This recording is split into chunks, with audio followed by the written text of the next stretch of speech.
Good morning and welcome to the Art of Fire glassblowing studio just outside of Damascus, Maryland. And for those of you that are possibly joining us for the first time, this is the entry to the studio. We're working in a converted dairy barn. And let's take a look at what's inside. So we have a gallery area up here at the front, and then we have the working part of the studio in the back. Last week we showed you the entry and a couple of the cabinets, and we just want to show you some of the stuff we have on display in the gallery. Good morning, everyone. Hey, we got 6 of you here already. Well, welcome aboard. So as we make our way down through the gallery, we see that we've got a full display of ornaments. Well, actually, it's not quite full. Looks like a few have been sold off. And we have a lot of the glass on display. All the glass is made here. We have a few pieces of pottery that other artists have brought in. So we've got our reds and golds over here. Here's some of the gold pieces. And as we make our way back, we'll see that we've got greens and blues. We've got most any color you want. Good morning, Barbara Belzer, Patrick Foley. Good morning. Welcome aboard. We've got some pieces over there. We'll feature some of these in another episode, but right now, okay, and over here toward the sales counter, we've got some jewelry. Now, the pieces like that are made by other artists, and we don't make the little critters either. None of us has the eyesight or the hand control to do those. Well, maybe possibly Josh, but not from the rest of us. So, good morning, Foster.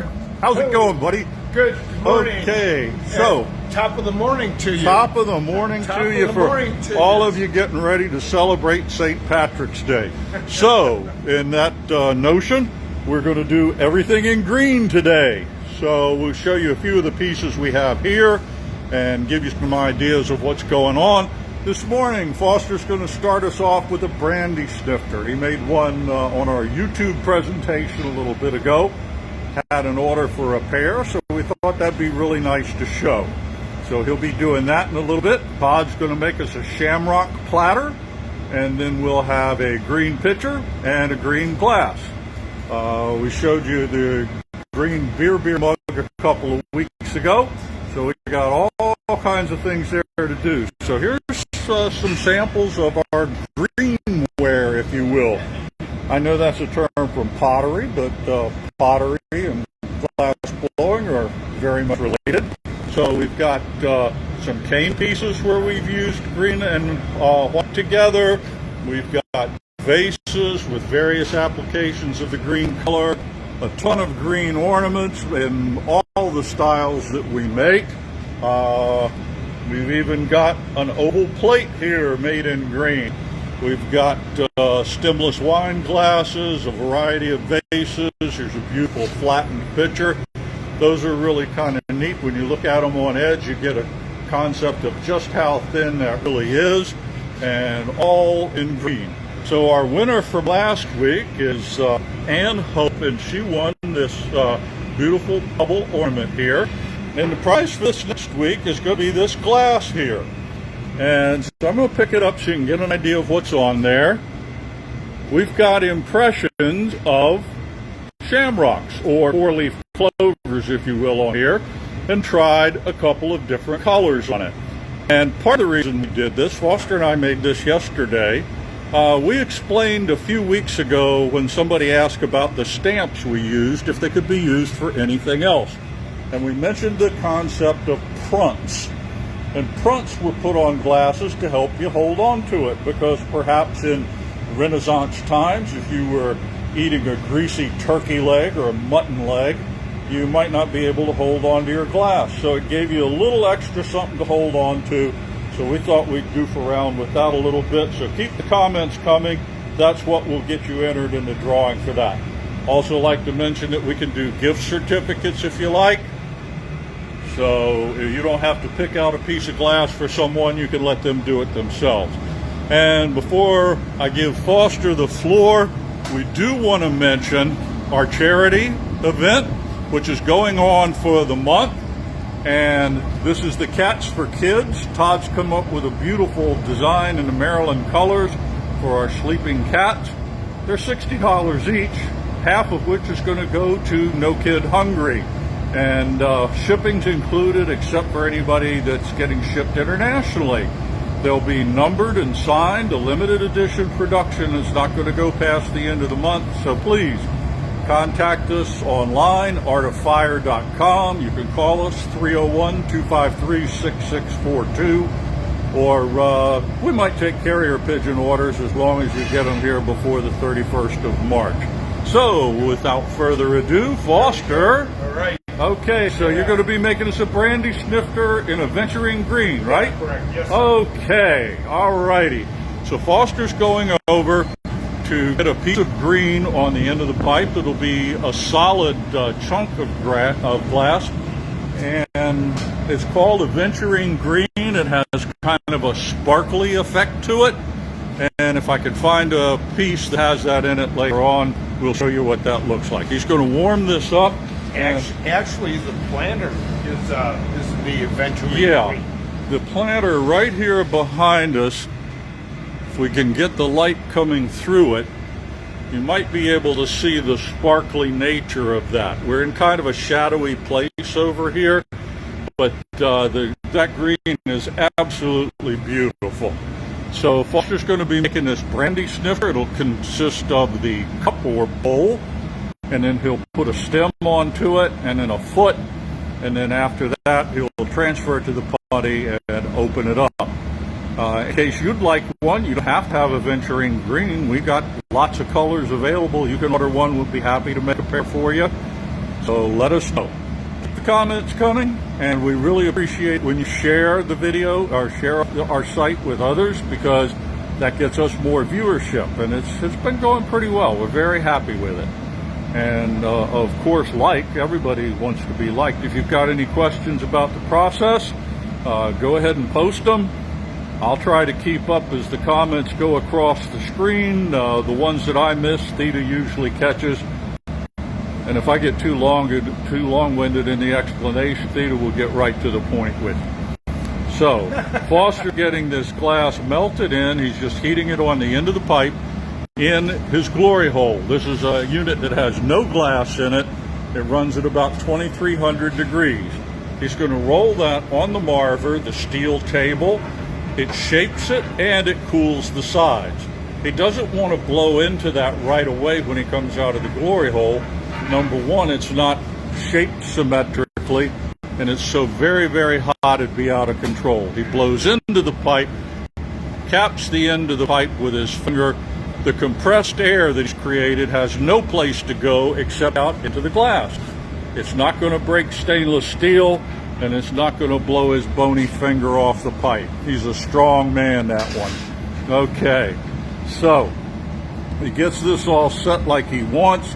If he needs to, gives a little bit of heat just to take out any marks that were in it. And here he goes. So he'll be taking a gather of glass over top of the Aventurine green. He looked at it just to kind of judge the color, and he wants to make sure it's cooled. Thank you, David. He wants to make sure it's cooled a little bit before he takes that first gather. As he comes back, you might be able to see kind of a dark core to this gather, and that's where the color is. Kind of hard sometimes to show up on the video. Now I'm going to use one of the wooden blocks, which is simply a cherry wood cup with a handle attached to it. He'll get the glass centered and turning, and then he'll catch it in that cup. This serves a couple purposes. It gives him a nice symmetrical shape, and it kind of puts a skin on the outside of the glass. Just cools it. Keeps things stable, but the interior is still very hot. He'll be able to blow in just a moment, cover the end of the pipe with his finger, and we should watch that central core expand in just a moment. There it goes, and it starts to fill more of the volume. So now he's got more of that volume filled with the color. He's using the block again, partly just to cool it and stabilize the glass. If he were to go and gather in that 2000 degree furnace too soon after putting this part together, he'd simply melt it, and he'd be like starting over. He'd still have an air bubble, but it would disappear probably. So by waiting just a few moments he's able to go in and gather without having the portion he's just made collapse.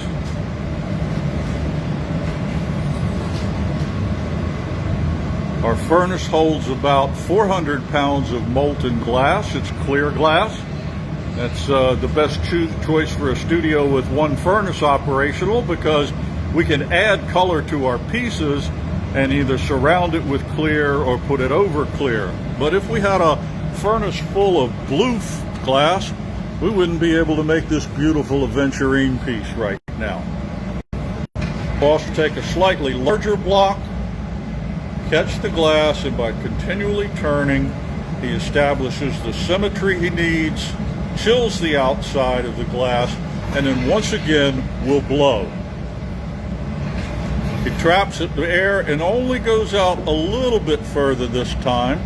And now he's going to roll the piece on the marver, and he holds the pipe at the angle he does, so you can see that taper appear at the end.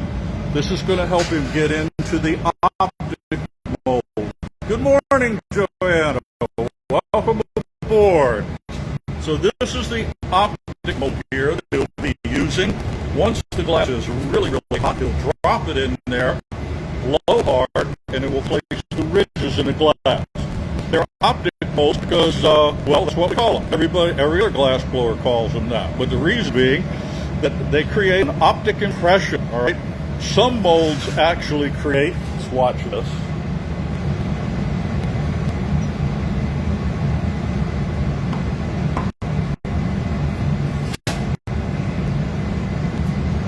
All right, and there's the ridges in the glass.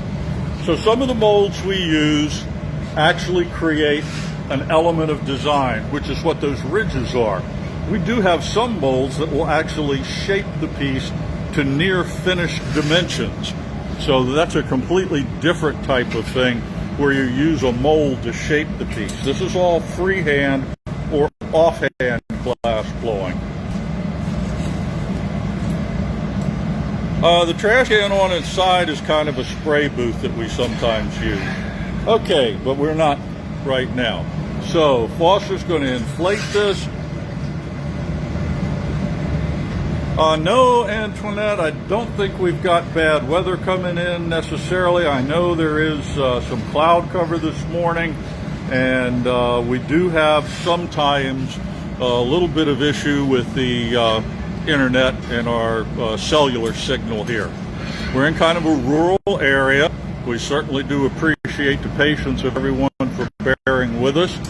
Even like last week when we ran out of battery on the one phone camera and had to switch. Foster's going to blow that out now. He's doing what's called free blowing. He's not trapping the air. He's just holding it in his hands and blowing gently. Mary Grace, maybe we will try to do an episode where we show you a variety of molds in use. It's a great suggestion, and we'll talk it over with everybody and see if maybe we want to get something like that going one of these episodes. Foster used a piece of chalk to mark the center. He's got the constriction made near the blowpipe for eventually removing that. And what he'll do now is hand the piece off to Todd, who will do what's called a flash heat. So he only puts that into the glory hole for a few seconds. We need to keep this glass well above 1,000 degrees or it could start to crack. Not only that, if it gets too cold and then is plunged back into the 2,000 degree heat of the glory hole, actually close to 2,300, that huge temperature differential, what we call thermal shock, would cause it to fracture. So by Todd doing that 3 times as he just did, the 3rd time's the charm, he keeps the heat in it, he brings it back over for Foster. Foster's cut a little line in the glass there to enable it to flow more freely, and he'll drop that on right where he made that chalk mark. This will be the stem. After he clips it off, Todd brings it to horizontal, and Foster begins to shape the glass. If it's a little bit off kilter as he does it, I guess that's a Scotch variation and not Irish when we talk about kilter. If it's a little bit offline, he just simply centers it, and now he uses his jacks to start to create the separation space where the stem will get pulled out. You notice he's got like a little button piece up at the top of that. He created that where it joins the body. And what he'll do here in a moment is take a reheat and stretch that stem out to its full length. It's not going to be really long. The brandy snifter doesn't typically have a really long stem to it. Todd, David Hogan says hello. Okay, so now Foster's going to use the cardboard, or paper pegs as he calls them. It's just like a pair of jacks, but because of the cardboard material, they don't take away heat nearly as much as the the metal ones do. And they do a great job of cooling and shaping. So we're back for another couple flashes. So you'll see Todd every once in a while put that in for 4 or 5 seconds perhaps, and then take it out of there, and he's watching it just to make sure that it doesn't start moving too much and it doesn't get cold. Foster, in the meantime, is down at the furnace taking 2 gathers. So Todd keeps an eye on him to make sure that if Foster stays a little longer, we get another flash on the glass. Foster's back to the bench now, and we'll see him cut a line in the glass just toward the end of the blowpipe. That helps the glass flow off very smoothly from the pipe. He'll bring it up holding it level, then let it drop right onto the end of the stem and clip it off. After he does that, Todd presents it horizontal, and once again, Foster sets about lining this up. He uses the footboards to press it toward the piece, and then he separates the 2 pieces of wood and squeezes the glass together. You'll notice it thinning the edge out on the foot. Yes, Bridget, this is the mate to the one that we made earlier on YouTube. So he's got that foot thinned out, and to the diameter he's wanting, his next step is to flatten it and put in the beautiful curve that emanates from the foot up to the stem. So he'll use a carbide tool that's specially formed. It allows him to flatten the bottom, but he flips it over, and the profile of that tool allows him to create a beautiful, graceful curve that goes right from the stem down into the foot.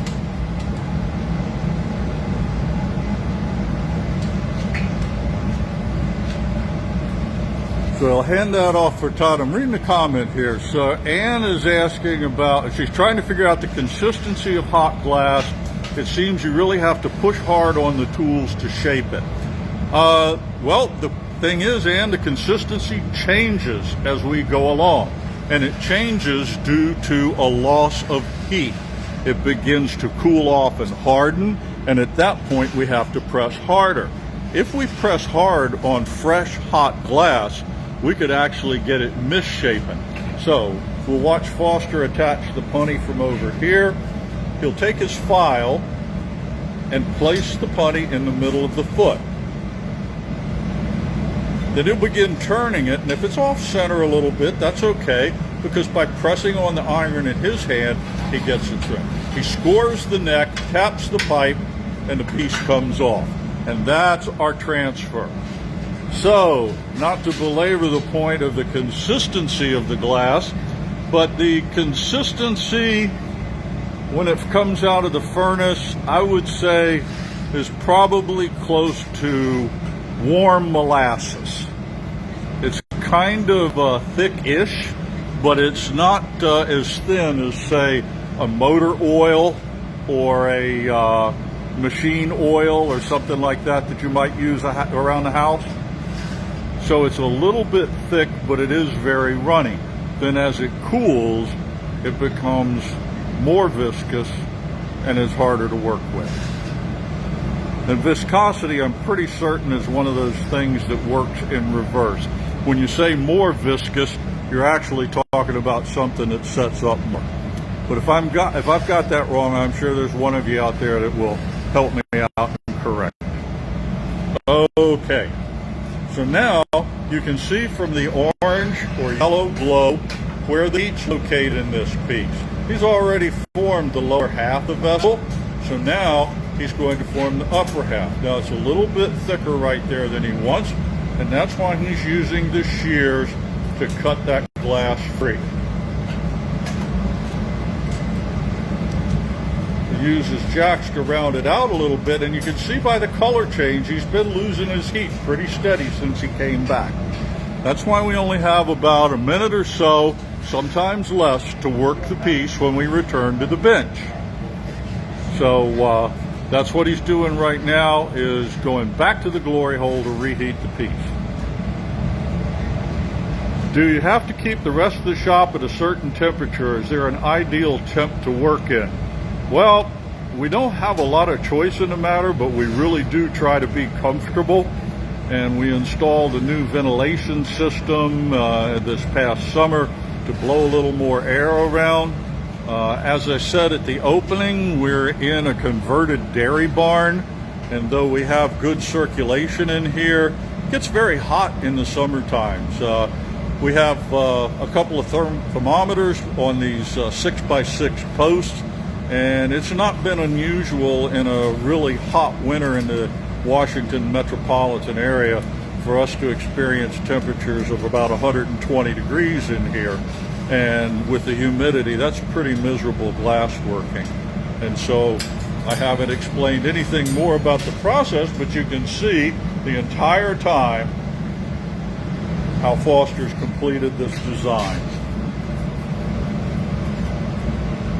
How much time does it take to plan out a piece? Well, again, that's one of those it depends answers, and it depends on the person that's going to make it.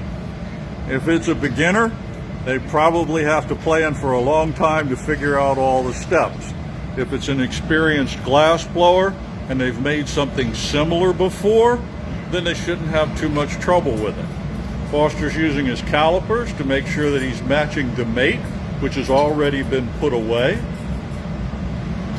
And rather than detract from that, there we go. It hit the spot. Alrighty. Now all he's got to do is get this off of the punty. So he'll take another final flash heat here, and when he comes over to the bench area, he'll use a butter knife to tap it off. Actually, the butter knife isn't going to tap it off. The butter knife is going to create a cool spot between the punty iron and the foot of the piece. That chills it right there and weakens it. When he taps the pipe, the vibration breaks it free at that weak spot, and away we go. And now for the longest part of the glass blowing process, into the annealer, which at the end of the day, when we turn the heat off of the annealer, takes about 8 hours or so. So we'll review what we've got here. Todd will be getting into his piece here in just a moment, but we would like to remind you again of our Cats for Kids fundraiser. We're trying to raise money for No Kid Hungry again. The cats are $60 each, 50% goes to charity. They're a special design. Todd's come up with Maryland colors, and they'll only be made during the month of March. They'll be signed and numbered. It's a limited edition project, and international shipping will cost extra. If you're overseas and want one, be in touch with us and we'll let you know what that works out to. For the rest of you stateside, the shipping is included. So there's our Cats for Kids. We just saw Foster finish up the second of a pair of brandy snifters. And now Todd is going to be making us a platter in the shamrock colors. And Hope won this beautiful bubble ornament. That was from our drawing for last week. And this piece here with a bunch of 4-leaf clovers imprinted all around it is going to be our giveaway piece for this next week. So there you have it. And somebody asked a few moments ago how long it takes to plan a piece. Well, we were actually planning to try and make some shamrock-shaped murini. And we tried for quite a while yesterday and really weren't too thrilled with any of the results we got. And we got some experienced glass blowers working on this, but it's a complicated shape and hard to pull out. But we may still try to play around with it and come up with one at some point. No worries, Cindy. We're glad to have you join us at any time. It's never too late because it's always recorded and put onto Facebook anyhow. Okay, so Todd is going to be making us a platter, and you've seen him do several of these before. He'll have a shamrock design in it. While he's doing that, while he's getting set up, we'll see if we have a couple of platters over here somewhere in the studio. Perhaps we can draw your attention to that.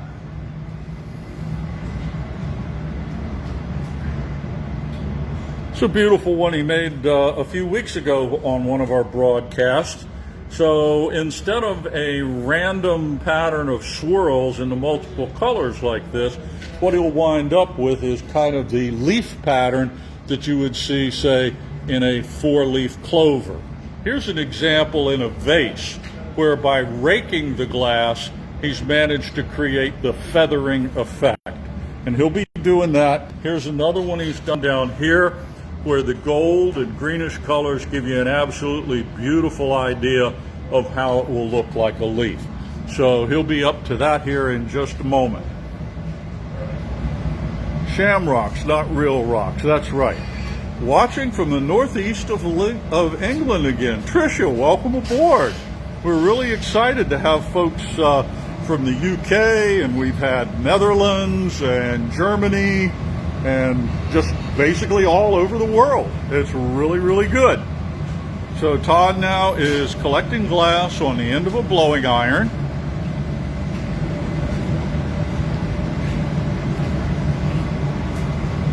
What will this be, Todd? About 3 gathers in total? Maybe 4? It'll be 4. Okay. The color, the greens will all go on the 3rd gather, and that's where we'll form the pattern. And then the 4th gather will pick up the white powder and spat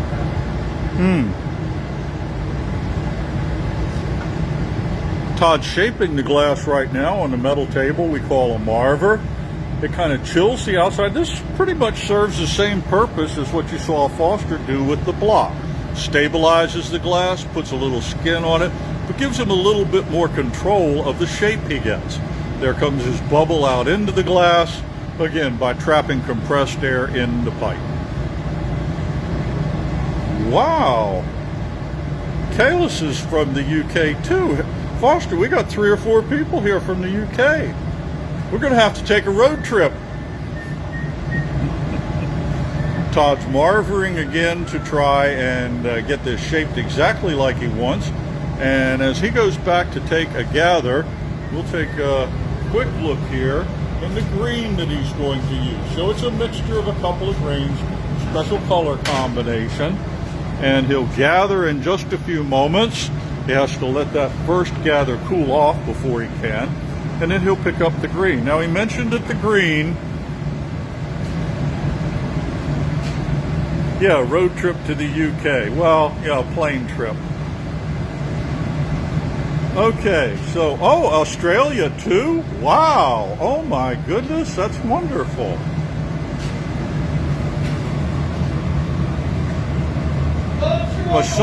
My son lived in Edinburgh for a year or a little more, and we got quite a few trips over there. And while yes, you cannot take a road trip across the Atlantic Ocean, driving over there was initially an adventure for me, but I got used to it. Okay, so Todd's got that gather of glass there, and let's see where he goes with this now. Remember to like, share, and comment. Comments are what will get you entered in the drawings, and liking makes us feel good, and sharing makes us feel even better, because that's what increases our viewership. Yep, we got a really international audience today. So Todd now has glass on there, getting a little more shaping on the marver. You'll notice as he inclines the iron downward, the end of the glass is what tapers to more of a point. Then when he blows, the middle inflates and not so much the bottom.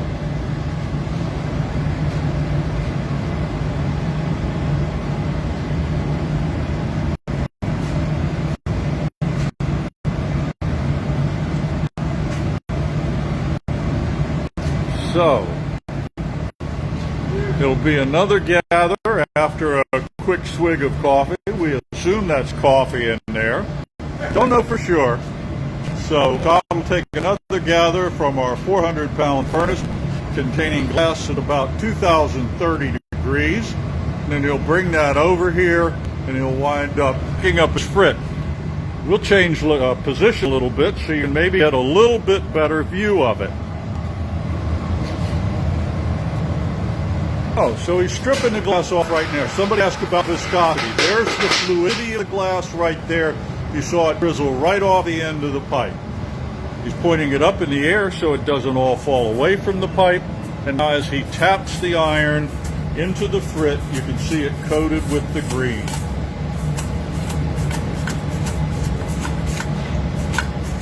Yeah, 2 more times. Okay. So that's how we get the green color on it. And the reason for having the green on this first layer is when he spins this form out and makes a big platter, the green is what you will see that will be the inside of the bowl. Ah, Kalis has started a degree in glass blowing, finding the commentary helpful. Well, great, glad to be of help. I'm just curious, where's this degree? Where are you going to school? Part of the reason I asked is that Foster was educated in the UK as a glass blower at the Dudley School, and it had started out as a training ground for the glass industry, and then they opened it up to other folks that wanted to learn the art of glass blowing. How many colors is he using? Looks like probably 2, 3. Okay, we got some, jade green in there, and some emerald green. Okay, and I'm not seeing turquoise. I think he's got teal. Teal, teal, not turquoise. Okay. So we got a 3-color combination. Okay, 3 times through the 3 colors.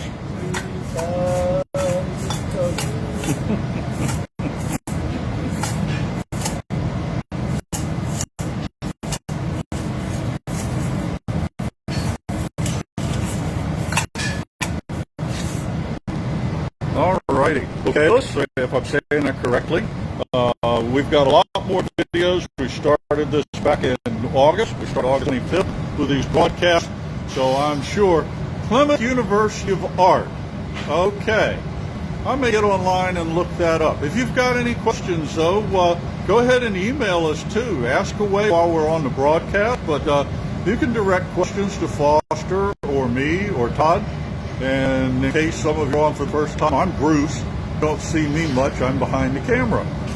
But at any rate, Todd now will shape this gather, and you'll notice he's turning in one direction only.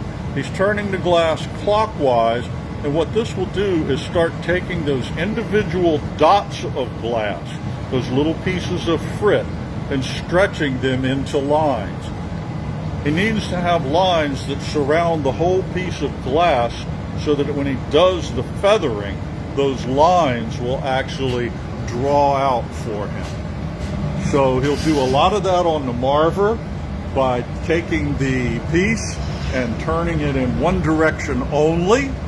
Jen Johnson, no need to be sorry. Todd's making a shamrock platter. Now he's going to go into an optic mold, not to blow and put ridges, but to have that lock it in place and twist the glass. Now all those little dots of frit that you saw will become really distinct lines. They'll all be stretched out. That outer coating of glass, oh, that's beautiful. There you can see the lines. The outer coating of the frit, the friction that it encountered against the sides of that mold allowed it to twist. No, David, no Wittersons this time because we're not getting any counterclockwise motion to it. But thanks for playing. But thanks for asking. Todd cringes at a couple of things. One of them is Wittersons. The other is hot glass moves, cold glass don't, which somehow comes up almost every broadcast. Mix around. Yes. And it's been coming up for 20 odd years since I started saying it. So that is a long time to put up with that nonsense. Okay, so now what he's got here is his tricolor green, and they're in stripes that are going around the diameter of the piece. So that's giving you lines of green color. The way that will be translated into the shape of a leaf is through feathering or raking the glass. So he's going to let that cool off just a little bit. And he's going to put a glove on his hand because of the proximity to the heat. The glass will be hot, and he's going to have to get close to it with his right hand. And he'll use this special tool, which has a hook in the end of it. Perfect. Got it. Okay. And he'll use that to basically rake lines or feather lines downward. And when he pulls away like that, then you'll see the lines going, the feathering takes effect, and then when the piece gets spun out is when we see the cloverleaf pattern.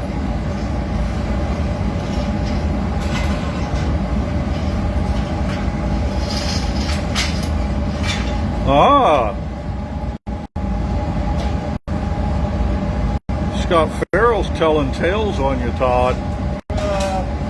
He said you actually did use my line when you were working together. It must not be quite as offensive as someone would let on. So you saw Todd take the hook tool and then touch the glass near the blowpipe and then pull it about halfway down the piece. Because of all the heat, it's hard to get all the way.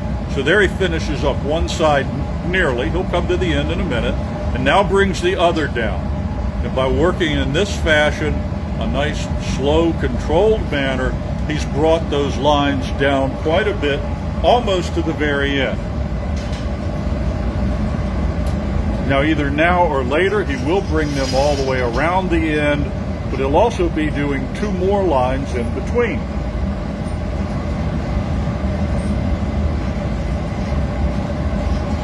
So we'll watch. You can see how very close his hand is to that hot glass. He'll pull up about halfway and the glass begins to fall because of gravity, even though he's got the pipe angled up. And by that I mean he's pushing the back end of the pipe down and the front end up, obviously. And it's almost at a 45-degree angle, but he is still having to fight gravity with it. So now he's got it angled down again. He pulls those two that he just made a little bit further, much closer to the tip. When he gets all of those about to the end or to the end, they'll join up.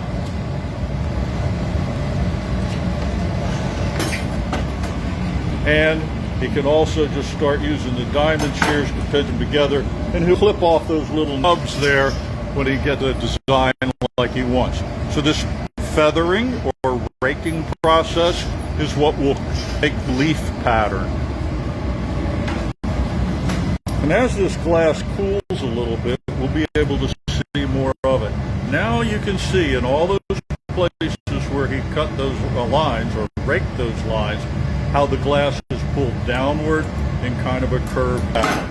Get rid of that little piece, and now it'll be time to shape up, get it where he wants before he gabs again. More pull. Four more little ones up. Okay. Get the leaf to kind of. Oh, okay. So there is some more pulling involved here. Okay.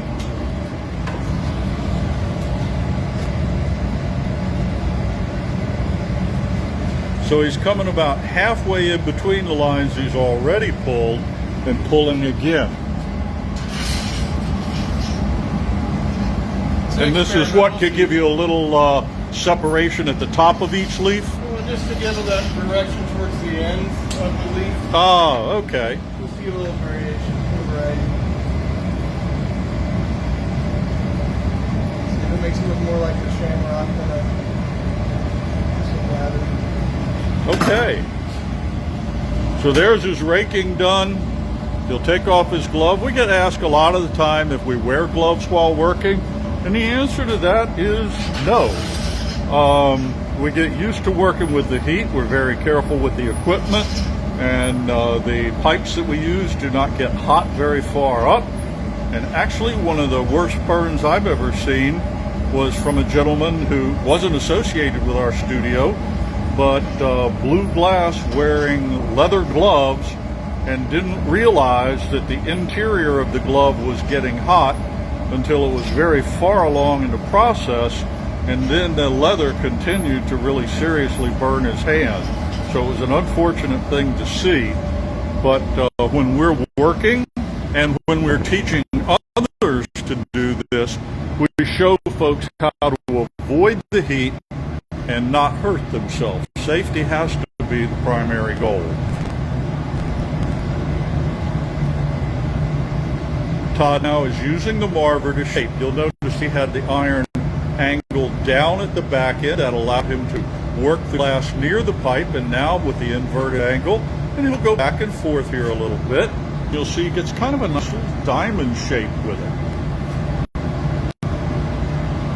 But all that cooling at the end, he's going to get his inflation right in the middle there, and that's exactly where he wants to be.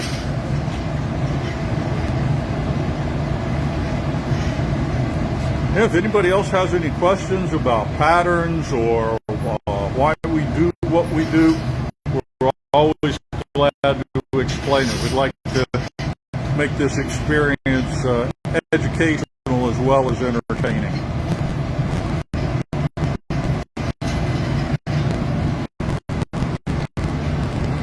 When he puts the glass up like that, it falls back toward the pipe.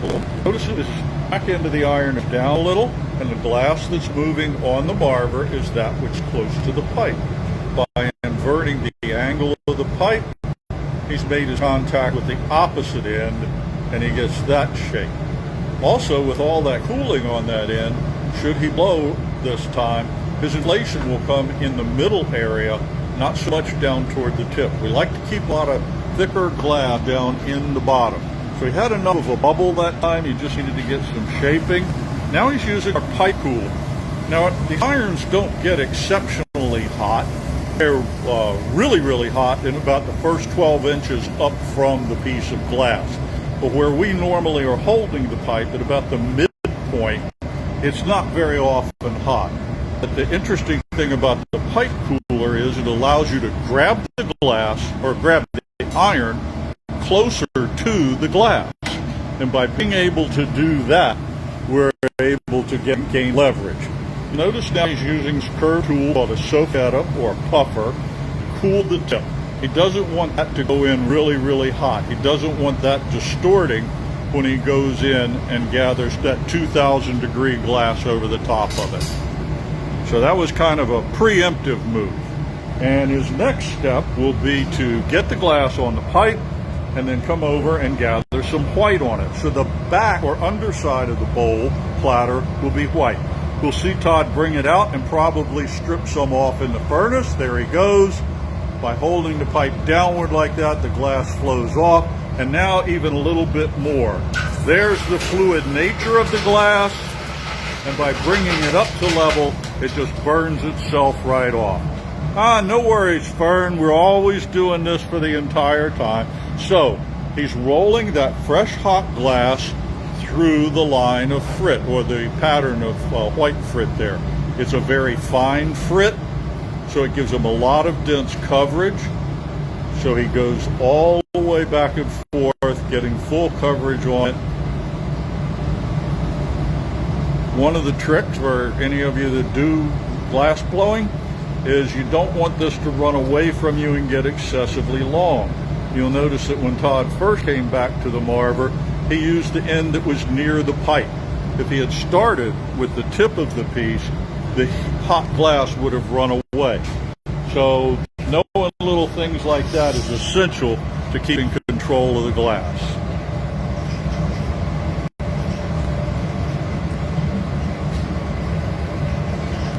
So he'll probably do a few coats of white on this too, okay? And that gives him a nice backing, and that makes the colors really highlight. Now, the jade green that he has in this is an opaque color, but the emerald green and the teal are transparent colors. And the advantage in having this white background is that the light will transmit through the transparent glass, basically bounce off the white and come back at your eye. And it gives it a really beautiful effect. You'll notice that again, he did the area close to the iron, and then he does the other end. Keeps the glass well shaped and under control at all times.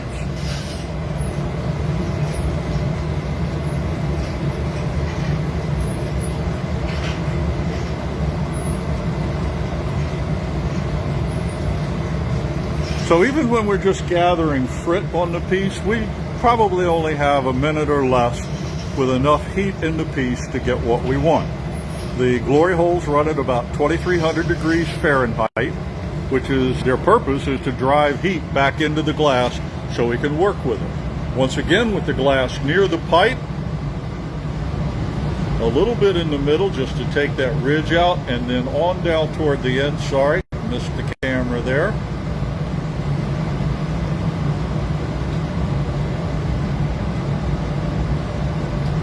How many different design styles do you use in the studio?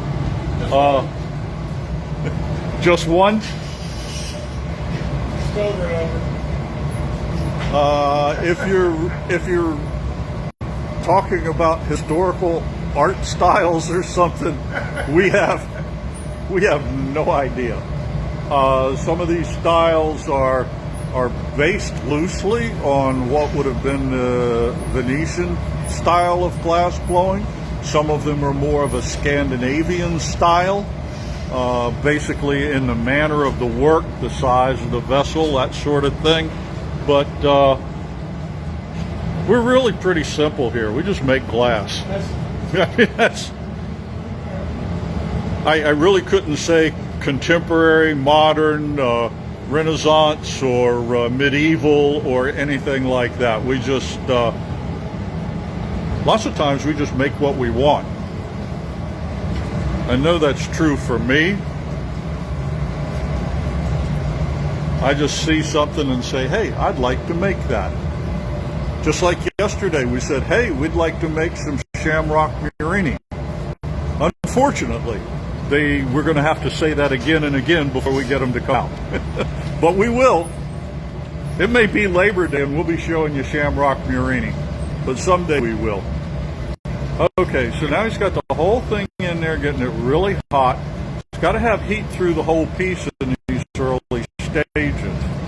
This is a common mistake that beginning glass blowers make, because they won't get the whole piece hot. These early stages require manipulation of the entire gather, the entire vessel. And we may take heat away, and that's what the Mara is doing right now for Todd. It's taking heat away from that end of the glass. Then when he lays it over the edge and he blows, we'll see that the increase in diameter is largely up near the pipe. He's still got that nice tapered conical shape toward the bottom. The reason being that he cooled that a great deal. On the fly style. Yeah, that's us, the fly boys. Which could have an even different meaning when you consider the fact that Todd was a Air Force navigator and I was an air traffic controller. So but we could do the fly boys thing. I was thinking more Marty McFly. Yeah, oh, Marty McFly, very good. Yes, indeed, yeah. Uh-huh. We're also easily distracted by bright lights and loud noises. So now he's reached about the diameter of what he can use there on the glory hole opening. So by moving another door aside, he's able to get in there and not hit the doors with the piece.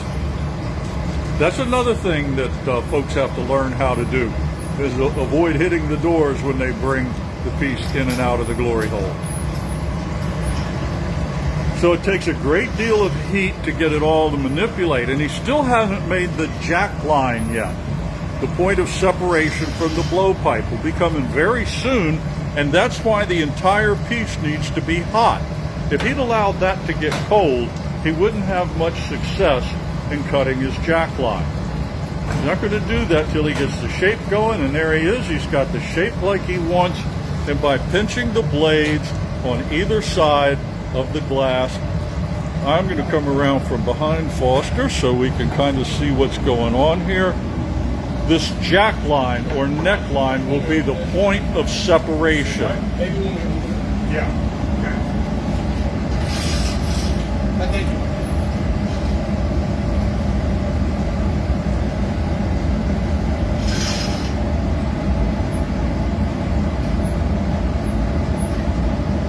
Not only does no one want a piece with a 4.5-foot piece of steel attached, it would inhibit him from spinning the bowl out or platter out when he's done.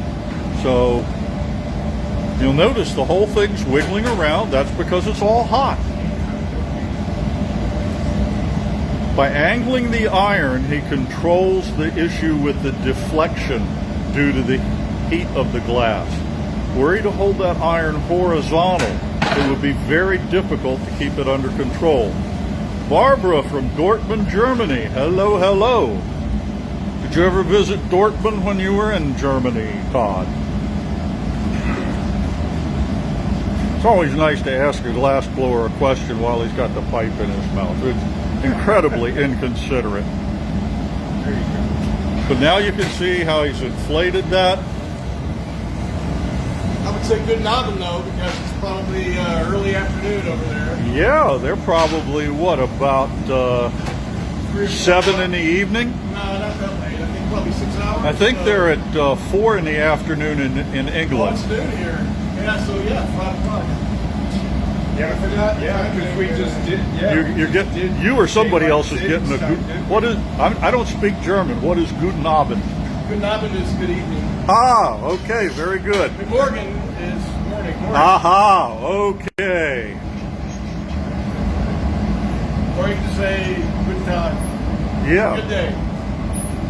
I said good time. See, it's 4 in the UK because we sprang ahead So it's last 5 weekend. it's 5 in Deutschland. Aha.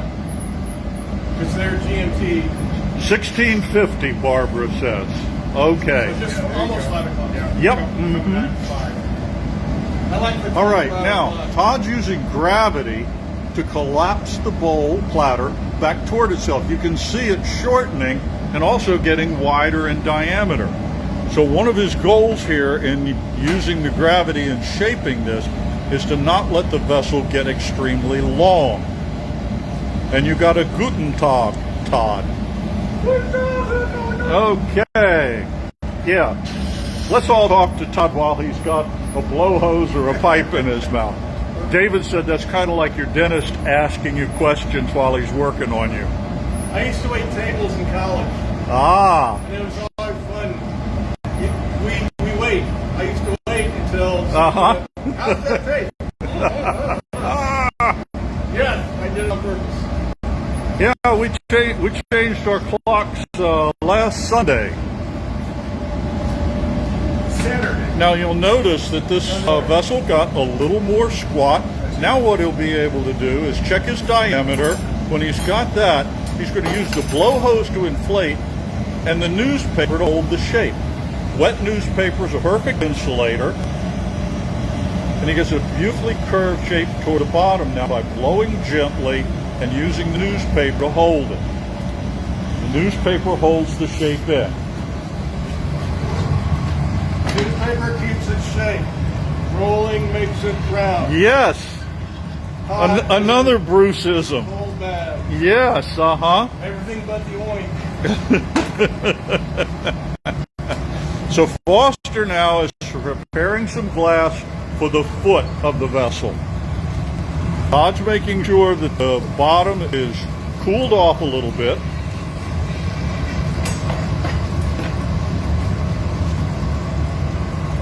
Oh, wow. Joanna says that's why they see us an hour earlier. Barbara says they changed times on March 28th. So next time we do a time change, we'll put out a little notification. Or maybe Theta already did it. She's more on the ball about that stuff than me. But it never occurred to me to tell our international viewers that we might be an hour earlier. Okay, good point. Foster's over here with the glass on the end of a pipe. He's creating a point of separation with the jacks. He's going to bring that over, holding it nice and level. He'll raise it up to where Todd can take it and place it onto the platter. It'll go onto the bottom. Todd will get it centered, turn it gently, and then flip it off. After he cuts it off, flip it off. Yeah.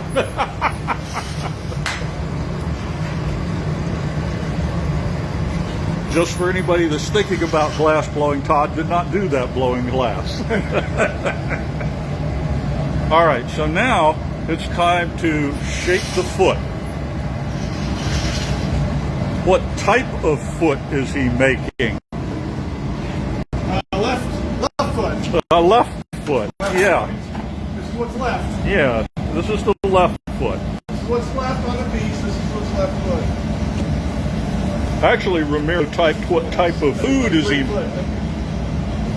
Ramiro typed what type of food is he making? Kind of food? Yeah, but I realized that was supposed to be a T. All right, so it's basically a disc, not quite like a cookie foot, but by using the newspaper and his thumb to press in there, get Foster to make him a punty, and we'll have a transfer. Now he needs to get a little bit of heat into this, just so that it doesn't crack or split.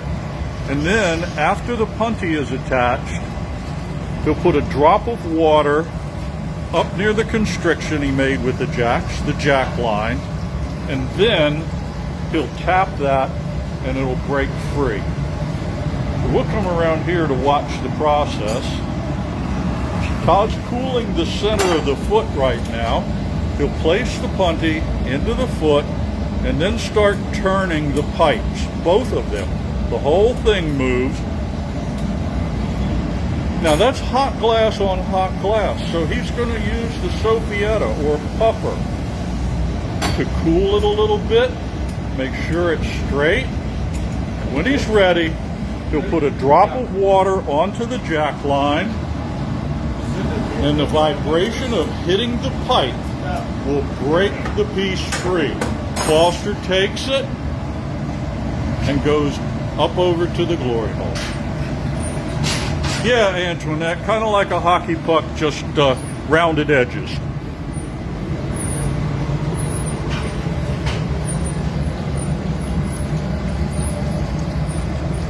We're just moving around here trying to make sure we stay out of the way. Todd's going to come back over. He'll work on the lip a little bit, and then he'll probably have Foster.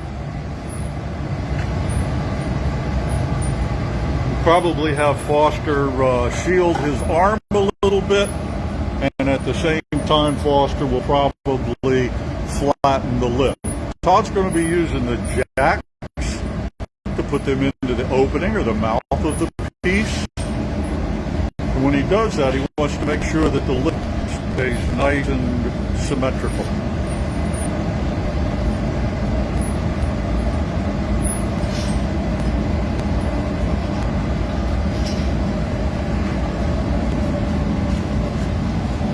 Well, thanks for some suggestions there, Antoinette. Actually, most of the Bruceisms are ridiculous sayings designed to make beginning glass blowers think about what they're doing. Like the hot glass moves and cold glass don't, or rolling makes it round.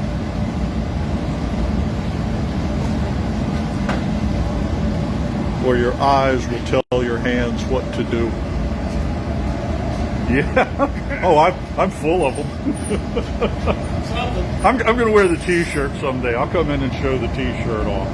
So now what's going on is he gets this opening large enough, he'll be able to use the parchofis in just a moment. And I think I used them yesterday. So let's get these off of this bench and deliver these to Mr. Hansen. You want them this time? No, but I'll put them in the bucket. Okay, so the parchofi are basically wooden jacks. So they have an extra degree of stiffness, if you will, over the paper pegs that Foster uses, so they can actually push the glass a little more. They also steal a lot less heat than the metal blades. So you still got a little bit of opening. You can also see how the face of that vessel contracted. The heat pulled it back toward the body. You can see kind of a contracted ellipse there. So Todd is now opening that up. Foster's got one paddle shielding his arm. The other was to flatten.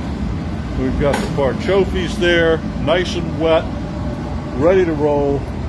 And then he'll open this up to a nearly straight-sided vessel. Once he gets it out to where the sides are nearly straight, that's straight in terms of coming upward, then he'll work on spinning it out into the platter shape. We try to get a lot of this opening done early so that when he goes back for that massive heat at the end and use centrifugal force to open it up, he doesn't have to get the whole thing really sloppy hot. And no, that is not a technical glass blowing term. Now you can see where the heat is from the glow there. And here Todd comes with the parchofis. He's lifting up on the glass, the wooden blade. Foster's paddling the lip and shielding Todd's hand. He'll wet it with it or cool it with the wet newspaper. Another opening, or is this it? Okay. So now that little bit of cooling with the newspaper on the upper reaches of the vessel allows that to absorb a little bit of extra heat while the rest of the glass does the same. Foster's going to be gloving up in a moment to catch the piece, but in the meantime, we're going to try seeing this from over here. You can see Todd's in the glory hole with the piece. He'll gradually increase the rotational speed, but right now he wants to go a little slower because that's what's going to allow the heat to sink into the piece. If he were to spin real fast right away, the heating would be uneven. So now he's using centrifugal force. He's spinning it as a nice flat platter right there, but when he drops the angle on it and slows the rotation, he gets a beautiful ruffle. If he wants to take some of the ruffle out, he increases the speed. And there is a beautiful, there's your shamrock, folks. Great. Really sweet. Does it work? Yeah. Yeah. Beautiful. Looks good. Okay, so Foster will be grabbing that with the insulated gloves. Todd's going to put a little drop of water right on the juncture between the puntee and the foot. And again, the vibration from tapping the pipe will break it free. Todd will go open the doors of the annealer for Foster. Foster's doing his best Tom Brady with the Lombardi Trophy imitation there, tossing the bowl. Another great job, guys. Okay, wonderful. Thank you, Todd. Let's hear it for Todd, folks. Really marvelous. And Foster, great job. Yes, it is a beautiful ruffle. And really, that's another thing that's a matter of learning over time just exactly how fast to turn, how much heat to have in it, and all those other variables. While we're down here by a convenient poster, let's remind you of our project Catch for Kids. We're running for the month of March. We will not be making any more after March 31st. This is a charity, a fundraiser.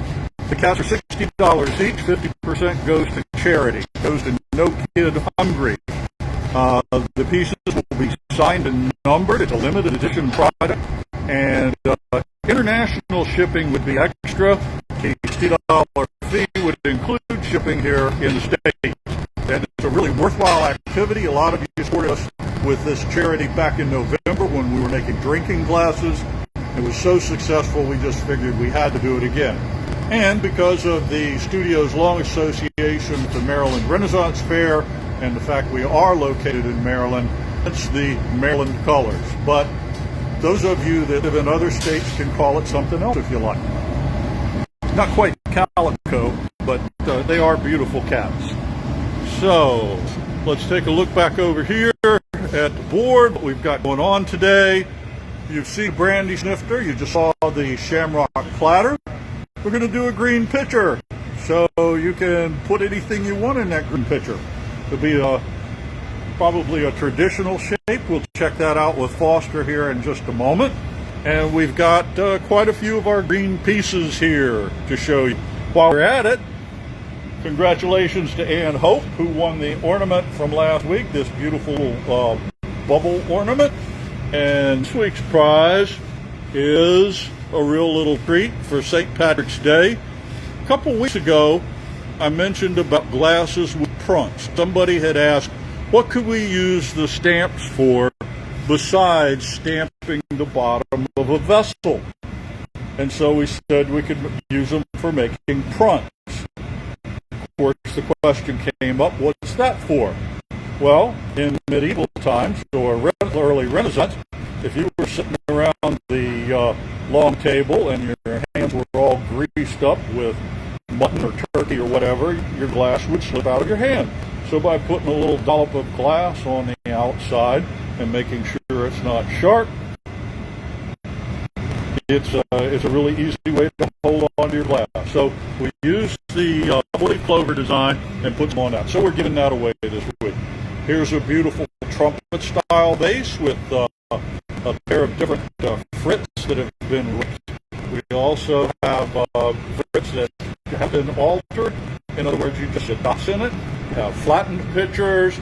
We've got planters.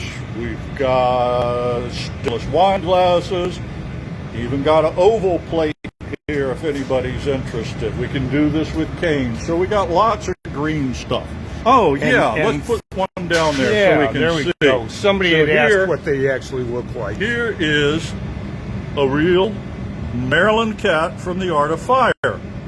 So if you watched last week's video, or perhaps even the last 2 weeks, you'll see that Todd demonstrated those. Okay, so there's a lot of green stuff there. And what type of pitcher are you going to make, a traditional or a ewer? Actually, you know, that's an interesting question, because I was just thinking maybe you'll go ahead and do a ewer style pitcher. Okay, yeah, okay. Because that's just something a little bit different that perhaps they have not seen yet. Okay, wonderful. All right. And so, without further ado or delay, and for those of you that may be wondering, because of our dialect or whatever, the word is ewer, E-W-E-R, and it refers to the shape. So that's what we'll have. The green and white piece with cane is absolutely beautiful. Yeah, well, anybody else wants to take a look at any of these while we're waiting on Foster to get going, here's what David referenced, and they are beautiful both. These pattern here was something that we've done all along in our ornaments, where we've had flattened twisted cane along with some straight cane. But then here it has evolved into a bowl. So there we go. Scott's got to head back to a video conference, so we'll have a good day, Scott. And maybe after you're off work or have a chance to, you can watch the rest of the video later on. Glad to have you with us, and glad to have all of you with us. It's really been a lot of fun. So there we have our greenware today. I keep thinking, man, somebody's going to think we're in a pottery shop if I keep saying we have greenware. At any rate, Foster is picking up a piece of green from the annular back there, or maybe a couple, I don't know. Looks like 2 pieces. Did it break, or have you got a couple different colors? No, I've got different pieces of colors. All the same color? All the same. Okay. That's the theory. Okay.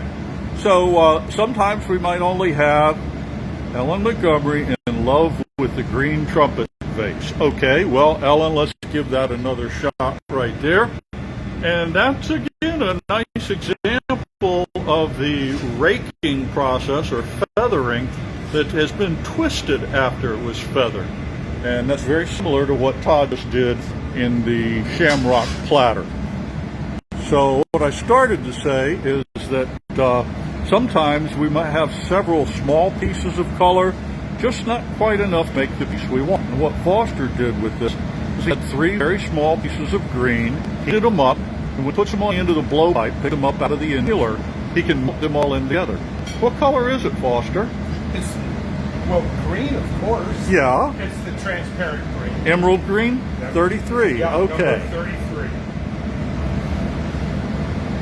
So some of you folks will begin to learn the numbering system that we utilize.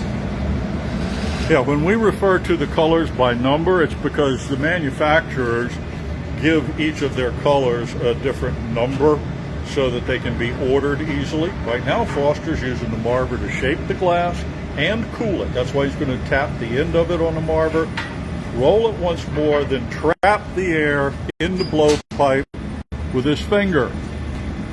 Air's got nowhere to go but out into the hot glass, and what was kind of a tapered conical shape is now more bulbous. He's going to shape it just a little more before his next gather. Now he's going to let that cool off a little bit here in a minute, and the idea is you don't want to gather over really hot glass.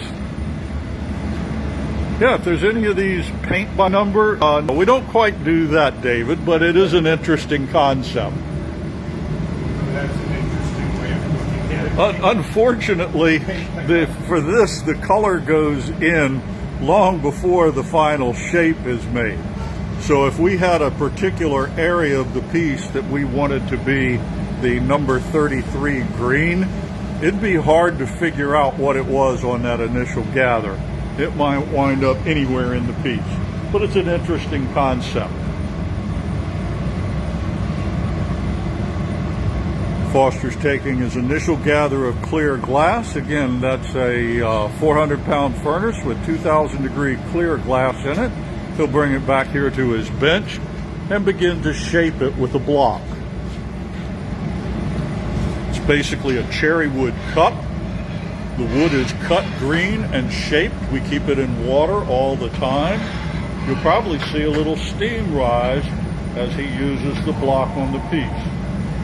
The block puts a bit of a skin, if you will, on the outside, stabilizes it.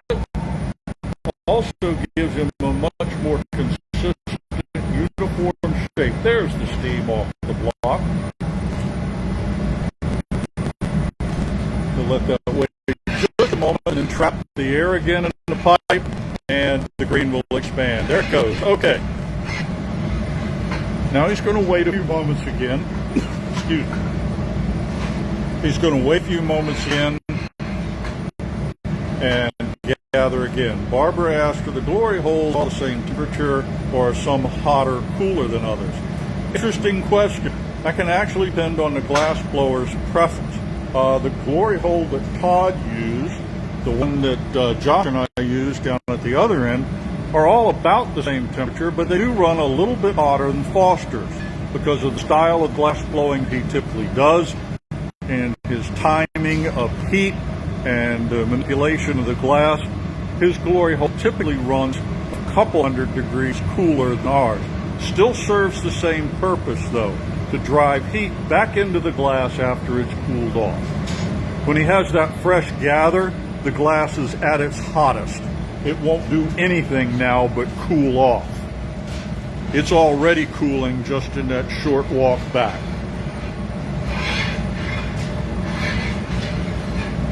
He'll block that with a larger cherry wood cup, get the shape nice and uniform, and he'll begin the blowout process here in a moment. When he points the glass toward the floor, you saw him dip it downward a little bit like that. That increases the length of the glass. The manipulation process sometimes squashes it up a little bit. He's going to get the glass shaped up there and use the marver. He's holding the pipe at an angle, and you can see the lower half of the vessel contracts into a conical shape. Optic mold? I was going to do the neck here. Okay. Come back and use the optic mold. Okie doke.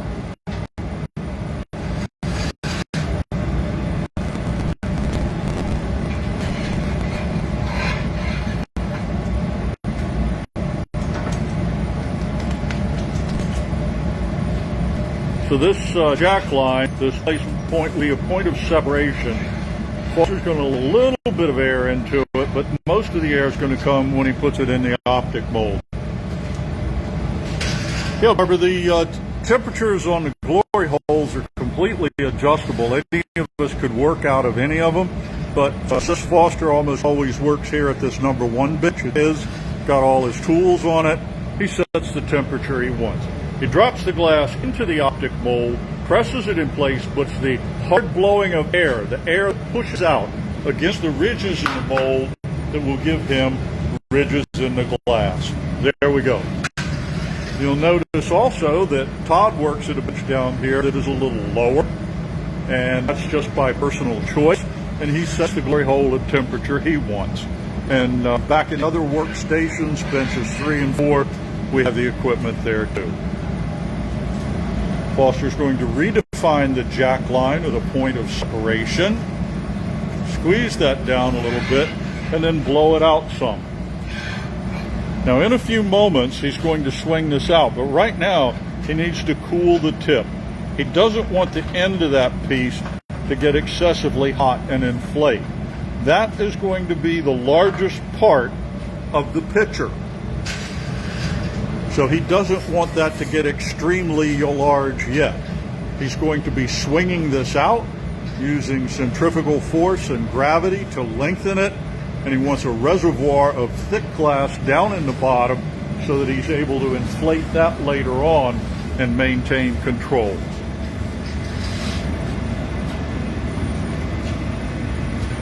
We'll back up a little bit and watch him spin this around.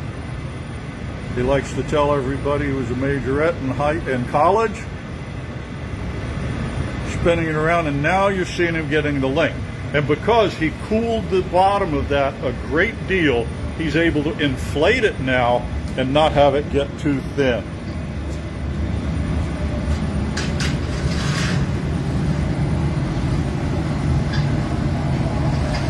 At this stage of the game, he wants to keep all of the glass hot so he can manipulate everything. He'll redefine his jack line by squeezing it down and giving the shoulders and the base a little slope. In case you've missed it on other broadcasts, we shape the lower half to 2/3 of a vessel first. Then we put it onto a punty and finish. So you can see that bulbous area, which will be the largest part of this picture, he's flattened it so it'll sit beautifully on your table without rolling over. And Todd is now preparing a punty. Todd will bring the punty over, present it to Foster, who will attach it and then break it free. Now you'll notice that we do sometimes use different techniques for putting the punties on. When you watched Foster earlier, he handed the piece off to Josh to flash. Foster made the punty and brought it over and attached it. In this case, Todd has made the punty, delivering it to Foster, who will place it on the bottom of the piece and then center it. By turning both irons and pressing down on the pipe gently, he's able to get it right in the center, a little bit of water right up on the neck, and then some vibration breaks it free. A nice gentle touch. Todd takes it back to start the reheating process. That glass was cold enough to fracture. That means it takes a moment to reheat it. Okay.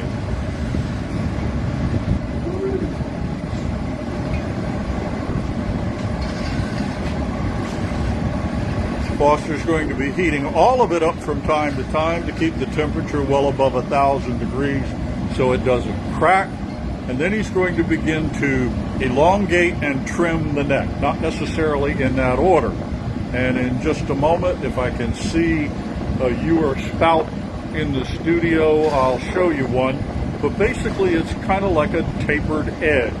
Instead of having a pitcher where the entire lip is one level at the top, it is lower on one side than the other and extend it. So what he's going to do now is use that same centrifugal force to lengthen the end. He'll do as much of that as he needs, to get this thing stretched out some. Then he'll take it to the bench and make his cut. He gets a good bit of the stretching for the cut, and then he'll finish it up after the cut, because after cutting this particular shape, he'll still need to heat it up, extend it a little bit, and just actually even it out some.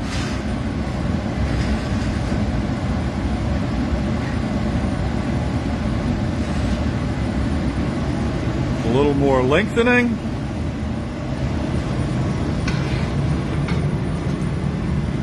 He's going to round it out a little bit and chill. Also, those metal blades are taking a little bit of heat out. And now we'll kind of watch from the end as he cuts. He goes downward toward the bottom of the vessel, then comes back upward and back to his original cut. And now we can see the lip form, an elliptical pattern, and it's longer on one side than the other. So this is the typical shape of a ewer spout.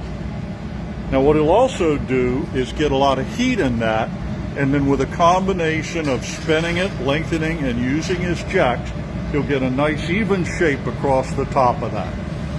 So that's what we are talking about when we call it a ewer spout. It is a pretty green, Bridget. We really like this. It's one of our favorite colors to work with.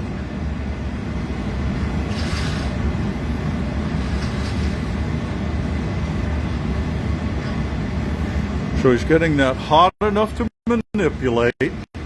He's keeping the entire piece warm, but most of the heat is in the end, and he's going to be swinging it right towards you.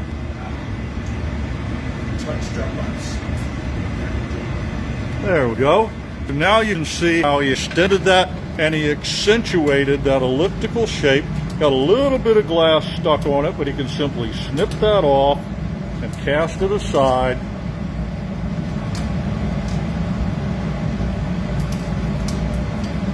Okay. Now he can get back to it, reheat, and go again. So, yeah, every once in a while we have an unexpected little event with it, but it's not what you can make, it's what you can fix. And he's got this fixed beautifully. So he took that little shard of glass that had folded over and just clipped it away, and now he's going to work on straightening the shape out and getting it back just exactly like he wants. A little touch. We're going to make a Bruceisms bingo card. A Bruceisms bingo card. I like it. Check off. Yeah, there we go.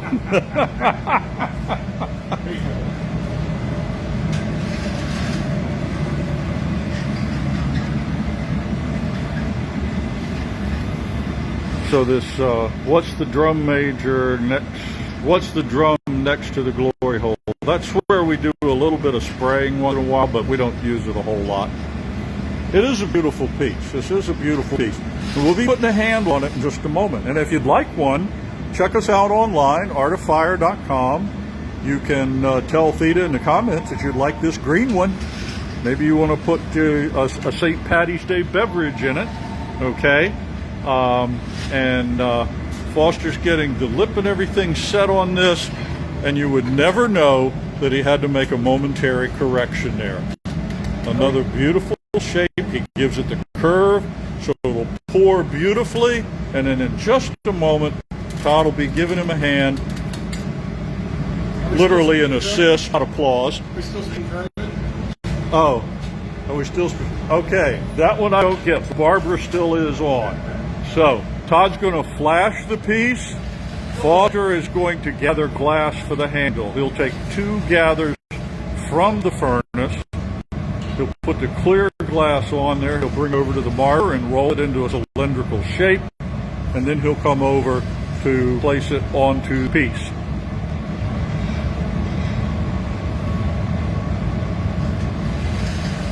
The handle will be smooth and not a blown handle, no. So Foster's going to roll this on the marver, get a cylindrical shape going. He wants to take some of the heat out, but not a lot. He needs to be able to manipulate and cut it. We'll show you the sign in just a moment, Brenda, or Barbara. I know that happened kind of fast. So Oh no, that's that one. Todd turns it so that the handle hangs straight down. Foster clips it to get a little bit of fresh glass, and then he brings it up right in line to attach with the lower attachment point. It's in line, and he'll use the carbon bar now to stretch the handle out.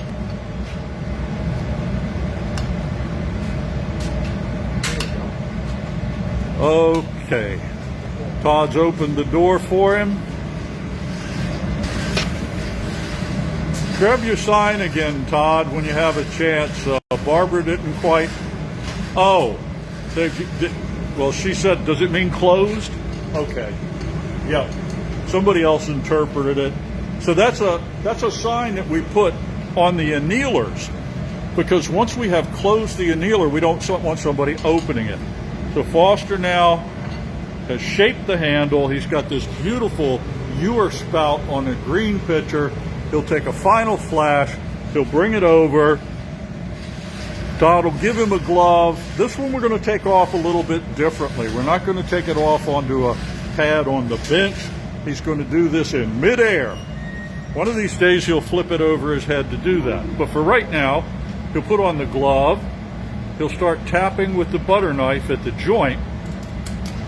And then what he'll do is raise the pipe. Todd will hold the pipe. Foster will take one hand and hit it with a hammer handle, hold the pitcher with the other handle. He puts his hand right down there to grab it, a tap, and it comes free. And off to the annealer it goes.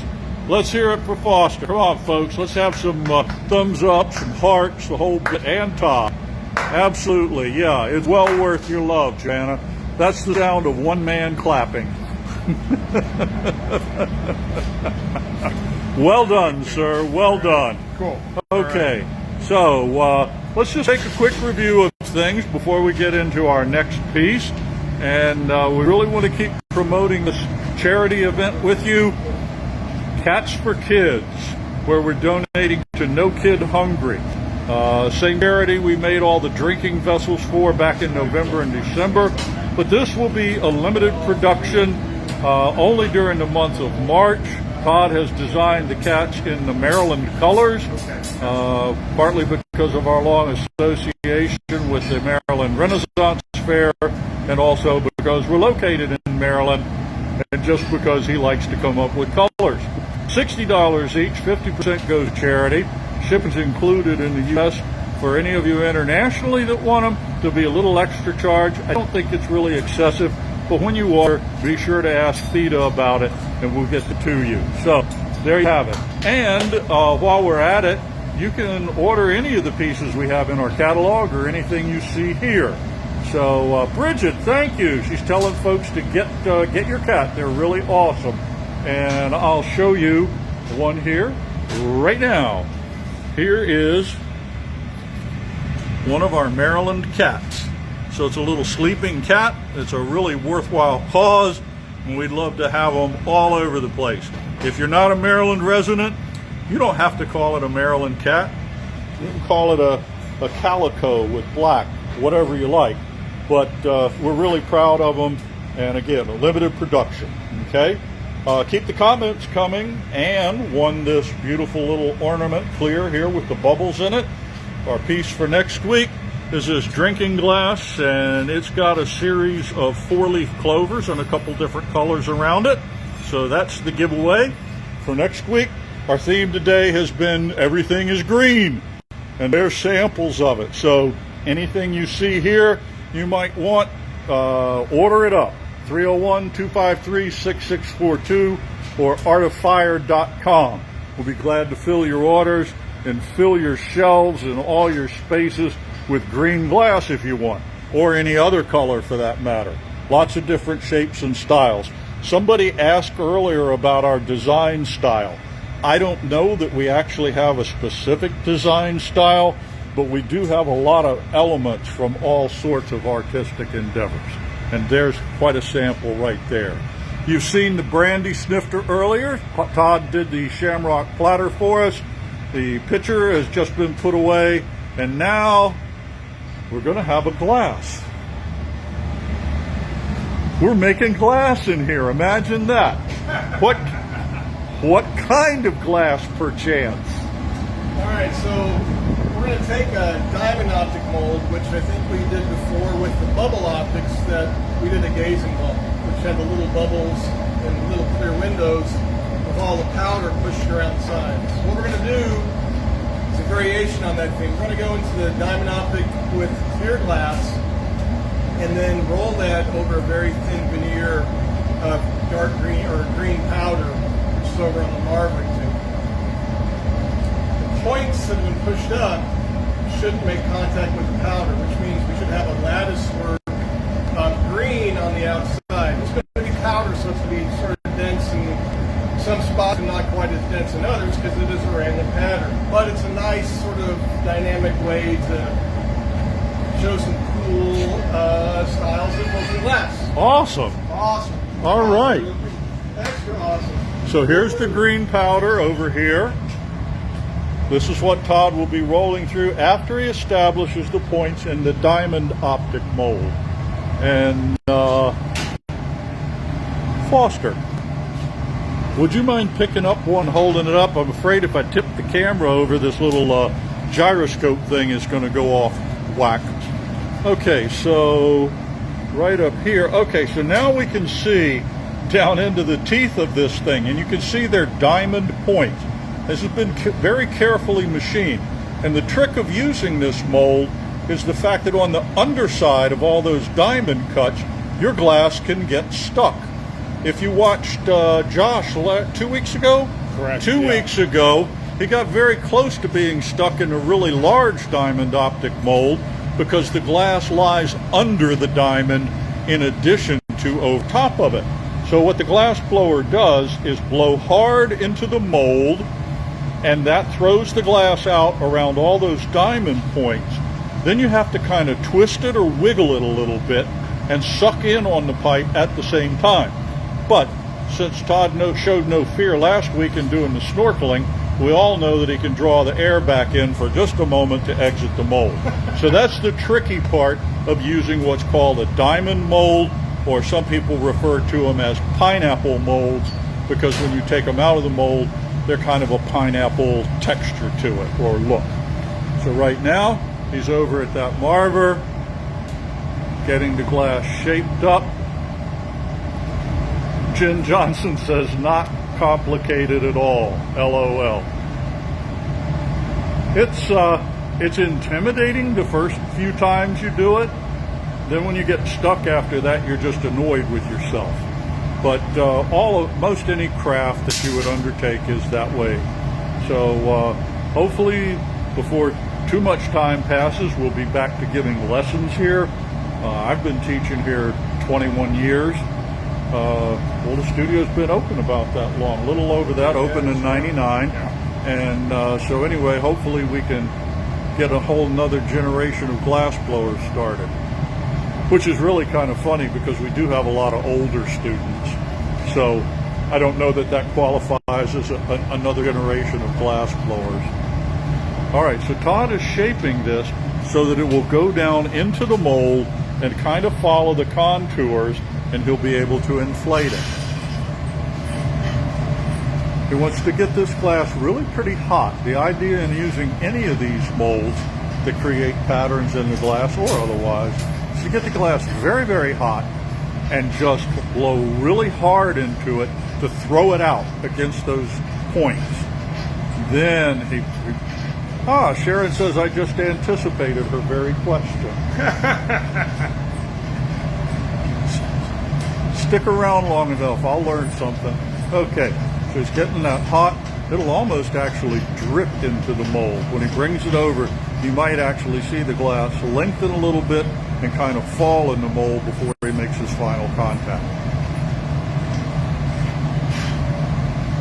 There he goes into the mold. You can see it lengthen just a little. He drops it in, blows hard, then he wiggles and comes out, and there are our diamond mold points. Way to go. All right. Woo. So now it's time for the color treatment.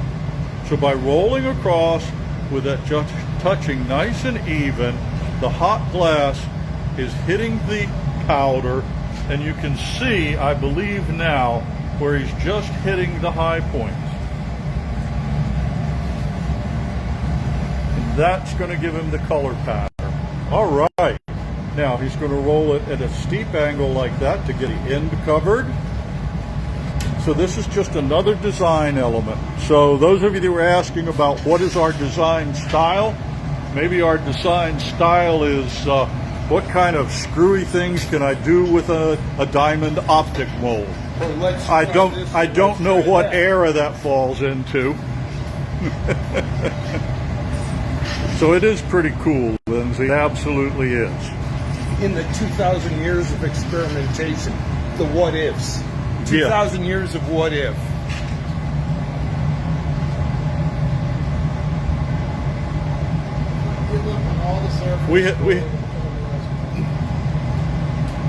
There's been a joke around for years about what are the most common last words among young reckless men, and it's like, hey, watch this.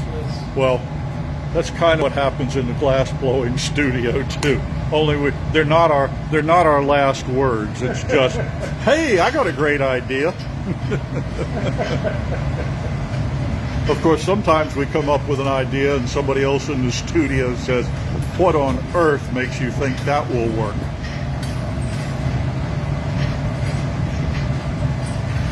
All right, so he's got this beautiful design in there, and after the piece comes out of the annealer tomorrow, and we have a chance to photograph it, you'll be able to look online and see.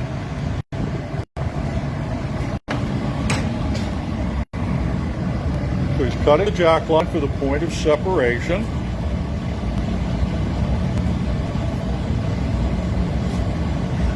Stretching it out a little bit. The newspaper chills the glass so it doesn't inflate there. The inflation will be throughout the rest of it, and that'll keep the bottom thick for him. So he's got all those nice little diamond points covered in green powder. It's a little hard to see right now because of the reflected light in the studio, but it won't be moving in tomorrow's picture. Okay, stretch it out a little. Okay, so now he's going to apply heat to the body, and this is how we manipulate the glass from what we call the necked sphere. That's basically the shape we use for about probably 80% of our pieces. A sphere with a jack line or neck in it, and then we can use gravity. You saw Todd use gravity earlier by pointing a piece up. Now he's going to do the same thing as Foster did with the pitcher by spinning it using centrifugal force and gravity to elongate it. A piece that's longer than it is wide, we typically call a vase or a drinking bowl or a pitcher. One that's shorter than it is wide, we call a bowl. Pretty simple stuff. To make them short, we can point them up in the air or push them back toward the pipe. To make them long, we can hang them down, and the heat and gravity elongates them.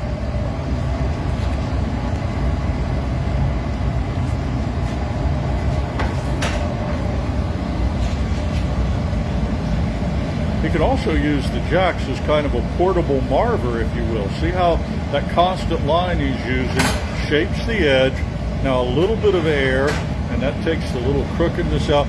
And now he's going to work on flattening the bottom, and Foster will bring him a putty for the transfer.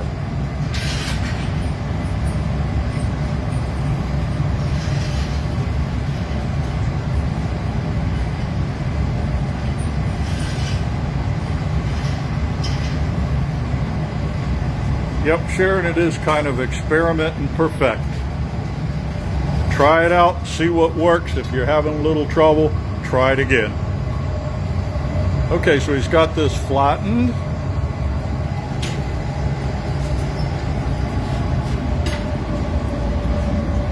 Was this on order? No.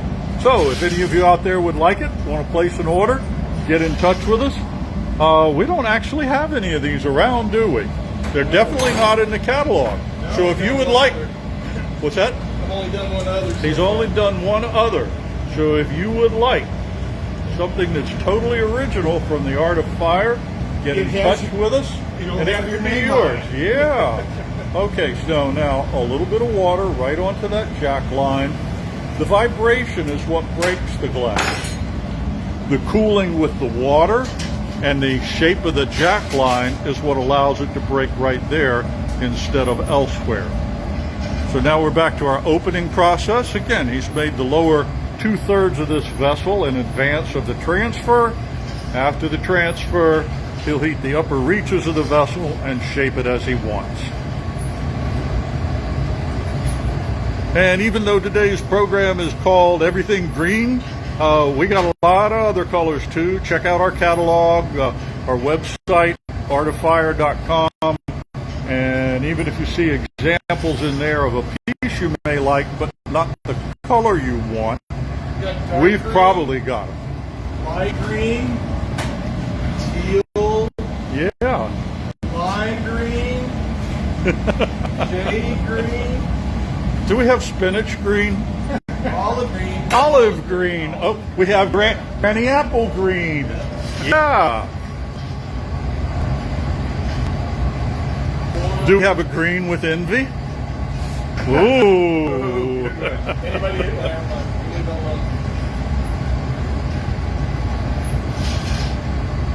Watch out what you wish for. Yeah. I don't know. If we go down by the register, we might even find some greenbacks. Oh, that hurt.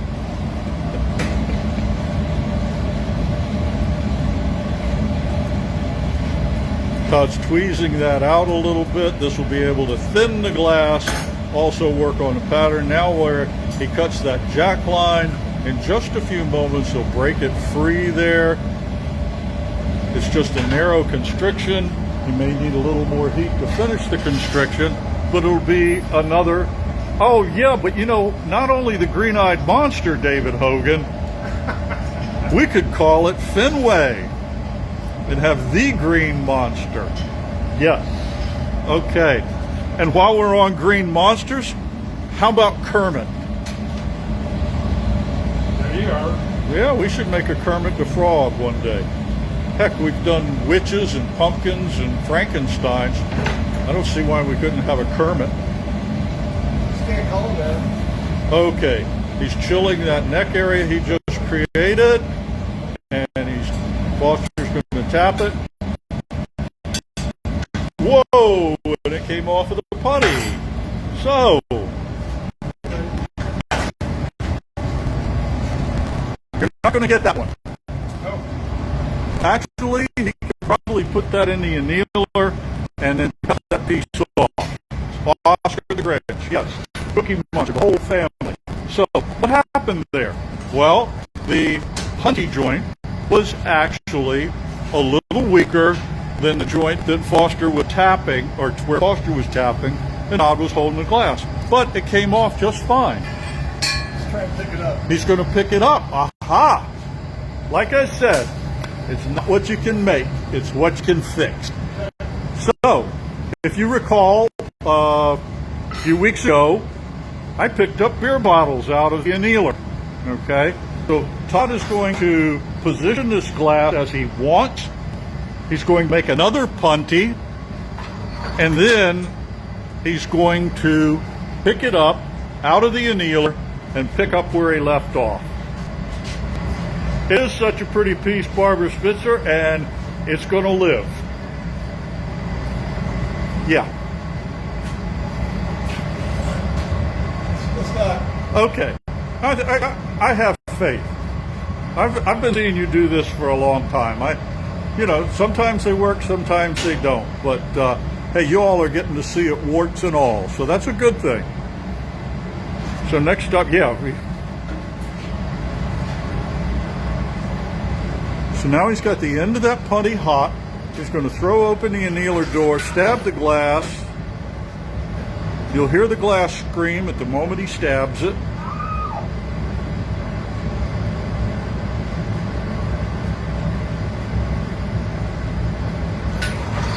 And there he goes back to the annealer.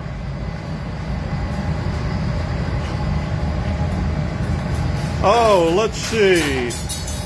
Suzanne asked about the tally chart. Well, that's Bruce and Josh. And Josh works here full time. So he had a bigger number than me. I'm going to turn around and show you on this post. But what's happened here is it looks like Josh has been at work on our little tally sign, because if you look closely, you see that the B had a 10 to the third power, which someone has tried to erase. And that's where we were keeping score. So I think we're actually even on that. Now, Todd has the piece back on the punty. He's got that neckline chilled. He's going to place it, and there we go with a beautiful break. An absolutely amazing save, sir. Yes. No.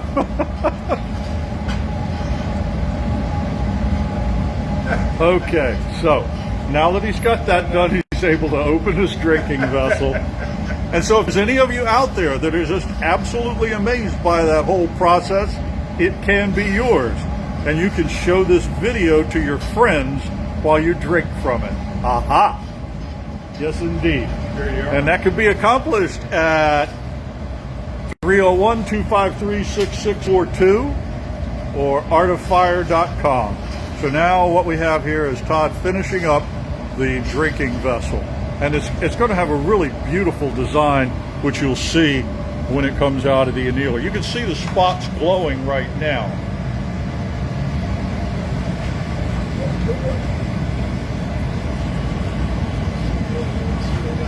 I'm pretty certain this will hold 16 ounces.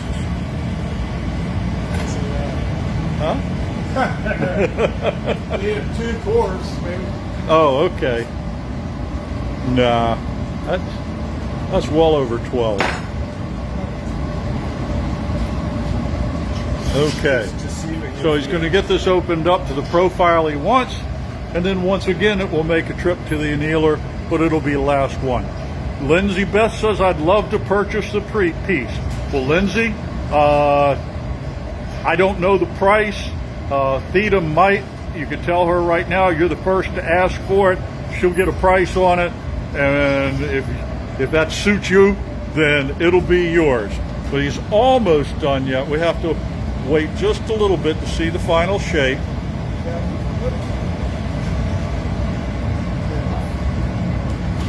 Beautiful. Okay.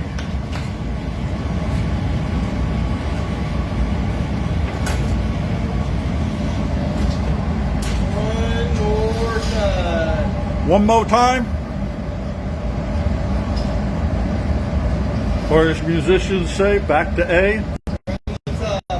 No, We're not going all the way back to A? No. Okay. How about we just go back 3 measures? Go back to the bridge. Okay, back to the bridge. Is that over troubled water? No, that's a lens.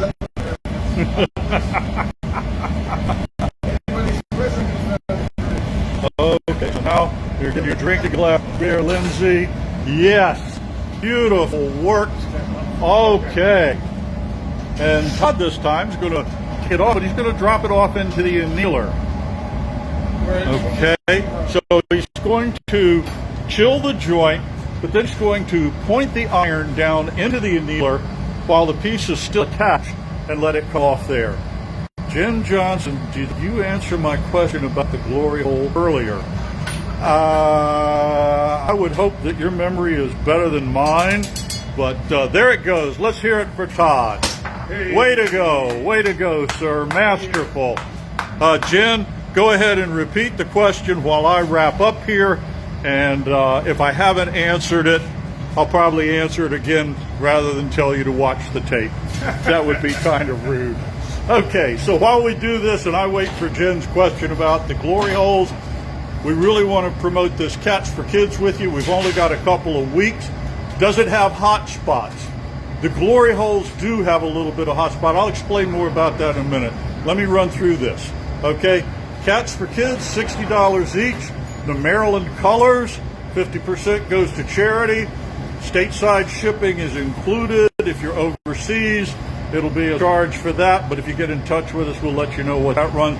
Only through the month of March. They're signed and numbered, and this is a limited edition project, okay?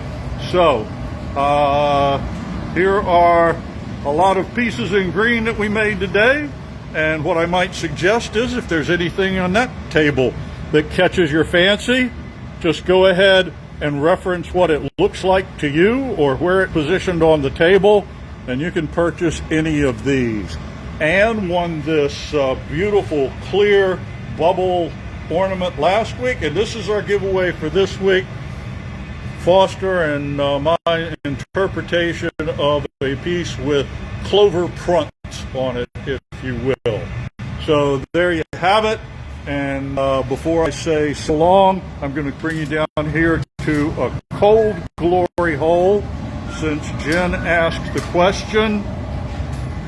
The heat is pretty even throughout, but these have a series of doors on them. And the burner tip is over there, and it's placed up at an angle like that, so the flame comes out tangentially. And it actually does kind of spiral around. And you can also affect the heat distribution within the glory hole by the placement of that burner tip. Placed in the middle, you get a fairly even heat. If you place it all the way toward the back or more toward the back, what you might find is that the front area doesn't get quite as hot, and if you like to do some zone heating on your pieces, you can keep the front from getting quite as hot. Ours, though, are mostly set right in the center. If we get to a much larger glory hole, then we might actually have two burners.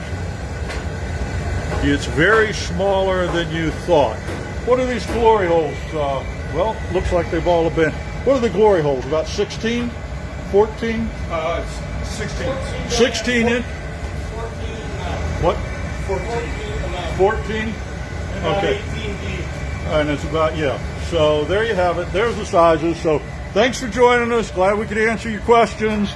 And have a great week. Bye-bye.